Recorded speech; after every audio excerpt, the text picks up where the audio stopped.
Est-ce que tu peux nous parler de ta saison dernière, championne de France sur route?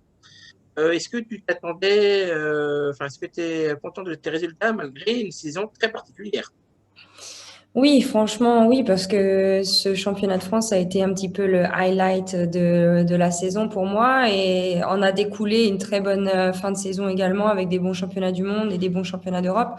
Donc c'est vrai que oui, dans l'ensemble, je suis satisfaite et puis pouvoir porter ce maillot tricolore, c'était quelque chose qui me tenait très très à cœur. Donc de réussir cet objectif, c'était vraiment important pour moi.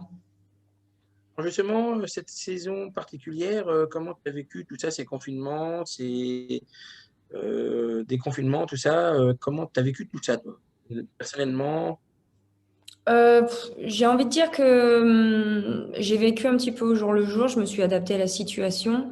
Ce qui était le plus dur, c'était de voir les autres pays où les coureurs pouvaient continuer de rouler à l'extérieur. Ça, c'est vrai que c'était un peu frustrant et un peu injuste quelque part. Mais en même temps, je me suis toujours dit que c'était un effort collectif et national et que voilà, fallait laisser mettre de côté ses ambitions personnelles pour tout simplement que ça aille mieux en France. Donc voilà, j'essayais de me raisonner et de positiver sur le fait qu'il y avait plus grave dans la vie que de ne pas pouvoir rouler sur la route et que de faire du home trainer, ben, finalement, c'était pas si grave que ça tant qu'on n'était pas malade ou que du moins un membre de son cercle proche n'était pas malade. Donc voilà, j'ai relativisé comme ça jour après jour. Et puis finalement, c'est pas, enfin, quand j'y repense, c'est pas que c'est passé vite, mais une fois que la saison a repris, j'étais dedans et j'y ai plus pensé, quoi.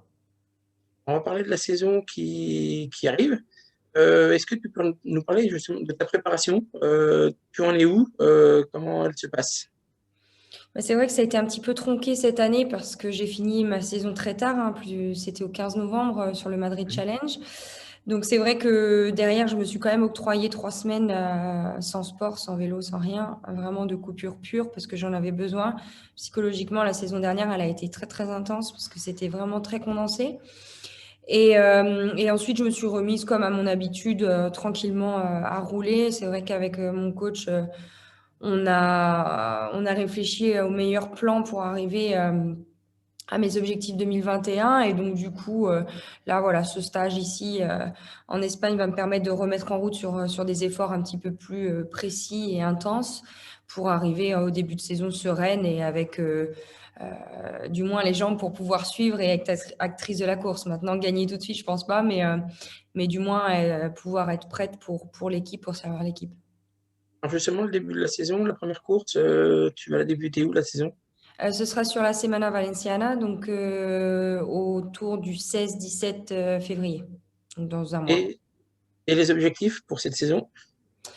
Bah, l'objectif premier, c'est d'arracher une sélection pour les Jeux Olympiques et ça passe par faire une bonne première partie de saison.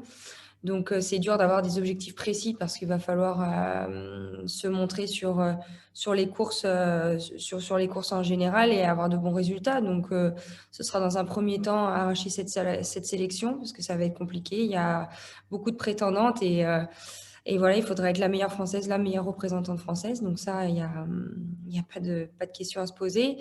Et ensuite, bien évidemment, ce sera préparer ces Jeux Olympiques de la meilleure des manières. Et en fin de saison, il y aura les championnats d'Europe et les championnats du monde qui sont aussi de très beaux objectifs avec des circuits qui me correspondent plutôt bien. Donc tout ça fait que la saison va encore passer très vite. C'est la période des vœux encore, jusqu'à la fin du mois. On peut te souhaiter, et qu'est-ce que toi tu peux souhaiter? Moi, me souhaiter à moi, euh, déjà de rester en santé. C'est vrai que on souhaite souvent bonne année, bonne santé, et c'est vrai qu'aujourd'hui, c'est encore plus important, je pense. Ça veut encore, enfin, ça veut tout dire. Peut-être qu'avant on le disait un petit peu à la légère, mais aujourd'hui, c'est vrai que c'est très très important. Donc voilà, avoir la santé, la forme pour réaliser mes objectifs et puis prendre toujours plus de plaisir, ça c'est aussi hyper important. Je pense que tant qu'il y a du plaisir, il y a de l'espoir et voilà, moi j'ai 31 ans et je prends encore énormément de plaisir et je pense que c'est ça qui me motive à continuer aussi. Donc voilà, ce serait ce que je me souhaite pour 2021. Et qu'est-ce que tu aurais souhaité aux gens? aux gens qui te suivent, surtout. Ben, je leur souhaite une meilleure année que 2020. C'est vrai que j'ai eu du mal cette année à dire bonne année parce que c'est vrai qu'on a tellement vécu une année compliquée qu'on espère que 2021 sera plus favorable. Mais voilà, j'espère surtout qu'on va passer cette vague qui est quand même assez haute et qu'on pourra reprendre une vie plus tranquille et plus normale dans quelques semaines. Donc voilà, je souhaite à tout le monde de pouvoir passer outre et sans encombre et pouvoir retrouver une vie normale et revenir voir le vélo et revenir nous soutenir sur le bord des routes comme ça l'était avant.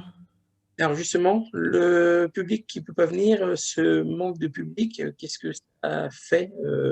Finalement, il y a pas de soutien au bord des routes et le soutien du public durant les courses, ça fait quand même, quelque chose pour enfin, ça fait une adrénaline pour les coureurs, quoi. Oui, c'est vrai que ça change un petit peu l'ambiance, hein. Malgré ça, on s'est quand même bien adapté, je trouve. Alors c'est sûr que je vais pas vous dire le contraire. Un Tour des Flandres sans public, c'est pas un Tour des Flandres normal. Ça manque d'engouement, ça sent pas la saucisse grillée et les frites en haut des monts, et c'est quelque chose dont on n'a pas l'habitude.